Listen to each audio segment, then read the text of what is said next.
Bir suç işlediğinizi düşünün. Cezanız ne mi? Başınıza kask takılıyor ve tamamen kör oluyorsunuz. Elinize bir kılıç veriliyor ve aynı şekilde kör edilmiş başka bir adamla ölümüne dövüşmek zorunda kalıyorsunuz. Bu sadece bir başlangıç. Bugün size tarihin en korkunç, en adil olmayan ve en vahşi olaylarını anlatacağım. Bu video antik Roma'nın kanlı arenalarından en ürkütücü hikayelerine uzanan bir yolculuk olacak. Ancak şunu bilin, bu videoda her hikaye giderek daha da ilginçleşecek ve sonunda anlatacağım olay bugüne kadar duyduğunuz en korkunç olanı olacak. Sonuna kadar izlemeyi unutmayın. Kolezyum'un en adil olmayan dövüşleri. Roma İmparatorluğu'nun kalbindeki Kolezyum, tarihin en büyük eğlence merkezlerinden biriydi. Ancak bu eğlencenin ardında hayal bile edilemeyecek kadar vahşi, kanlı ve adil olmayan olaylar yatıyordu. Oraya girenlerin çoğu için tek yol vardı: ölüm.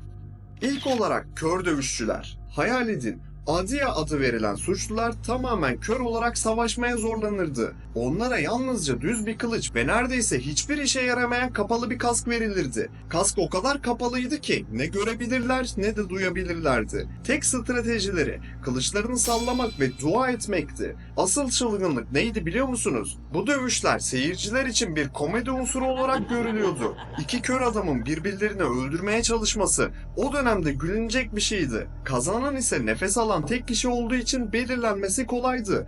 Ama asıl ironi şuydu: bir galibiyet bir sonraki dövüşün, sonra bir sonrakinin ve sonra bir sonrakinin habercisiydi. Bir kazanma serisi asla uzun sürmezdi. Siz bu durumda ne yapardınız? Deniz savaşları ve kurbanlık hayvanlar. Kolezyum'da sadece insanlar birbirini öldürmüyordu. Deniz savaşları, Kolezyum'un suyla doldurulmasıyla gerçekleştirilen destansı ama bir o kadar da adil olmayan bir gösteriydi. Bir düzine gemi arena için getirilirdi ve binlerce mahkum bu kanlı savaşlara katılırdı. Geminizin başlangıç konumu hayatta kalıp kalamayacağınızı belirlerdi. İki geminin arasına yerleştirilenler kolayca 2'ye 1 durumunda kalır ve anında hedef haline gelirlerdi. Tek kurtuluş şansı bu kanlı dövüşten kaçıp son ana kadar gizlenmek ve tek bir öldürme ile kazanmayı ummaktı. Savaş ancak tek bir gemi veya takım ayakta kalana kadar devam ederdi. Temizlemesi de kolaydı. Roma'nın dehası stadyumu dev bir tuvalet gibi sifonlayarak tüm kalıntıları aşağı nehre göndermekti. Başka bir kasabanın sorunu haline gelirdi.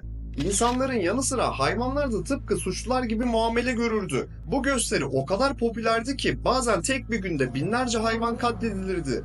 Ve bu durum birçok türün neslinin tükenmesine neden oldu. Mesela en popüler eşleşmelerden biri file karşı gergedandı. En ünlü savaşlardan birinde bir filin gergedana karşı dövüşmesi ve filin dişlerini kullanarak gergedanın gözlerini oymasıyla kazandığı rivayet edilir. Başka bir popüler eşleşmede ise aslana karşı kaplandı. Tahmin edin kim kazanırdı? Elbette aslan. Sadece bir kez bir kaplanın aslana üstün geldiği kaydedilmiştir.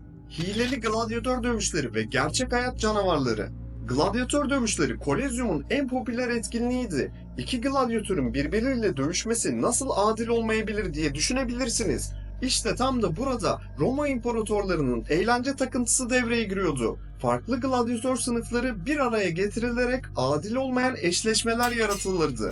Örneğin Retiarius adında bir gladyatör sadece bir mızrak ve hançerle ağır zırhlı ve kılıçlı bir sekütöre karşı dövüştürülürdü.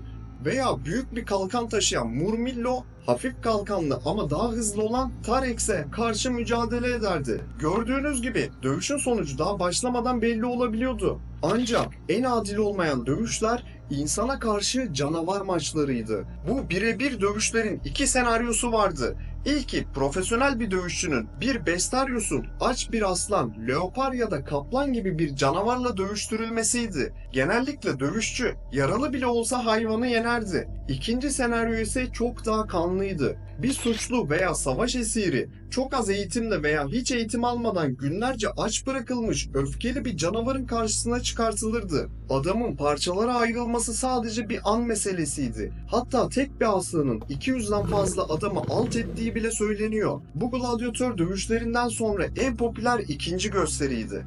Böyle bir durumda bir canavarın karşısına çıksanız hangi silahı seçerdiniz? Tuhaf eşleşmeler ve insanın alçalması. İmparator Domitian tarihin en tuhaf dövüşlerinden birini imza attı. Kadına karşı bir cüce. Bu listedeki açık bir kazananın iyi belgelenmediği tek savaş buydu. Tam yetişkin bir kadın ile çok daha güçlü olduğu düşünülen erkek bir cüce karşı karşıya geliyordu.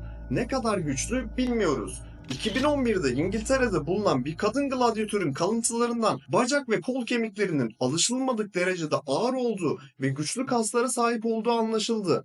Peki bu durumda sizce kim kazanırdı? Daha da tuhafı vahşi hayvan avları vardı. Kolezyum hayvanların doğal ortamına benzeyecek şekilde düzenlenir ve küçük kalkanlarla donatılmış adamlar arenaya getirilirdi. Ardından arenaya aslanlar, ayılar, leoparlar gibi korkunç yırtıcı hayvanlar salınırdı. Bazen iyi eğitimli dövüşçüler bu avlara katılırdı. Ama çoğu zaman kazanma şansı sıfır olan ölüme mahkum edilmiş suçlular olurdu. En acımasız imparator ve hileli dövüşler. Ancak hiçbir şey Roma'nın en acımasız imparatorlardan birinin Commodus'un yaptığı hileli dövüşlerden daha dehşet verici olamazdı. 2000 yapımı Gladyatör filminden de tanıyacağınız bu imparator bir gladyatör olma takıntısına sahipti. Ama bir gladyatör olarak dövüşmesi yeterli değildi. Kazanması gerekiyordu. Commodus bu takıntısı yüzünden dövüşlerden hemen önce rakiplerini gizlice yaralatarak hile yapardı. Bazen ağır zırhlar giydirilir, bazen de yeteneksiz adamlarla dövüşürdü. Bu sayede yüzlerce dövüşte yenilgisiz kalma rekorunu elinde tutuyordu. Ve tabii ki her dövüş için Roma hazinesinden yüklü miktarda para alırdı. Ancak onun acımasızlığı sadece insanlarla sınırlı değildi. Hayvanları da yaralar ve onları kolayca yenebilmek için arenaya salardı. Yüzlerce aslanı, deve kuşunu hatta 3 fili bile öldürdüğü söylenirdi.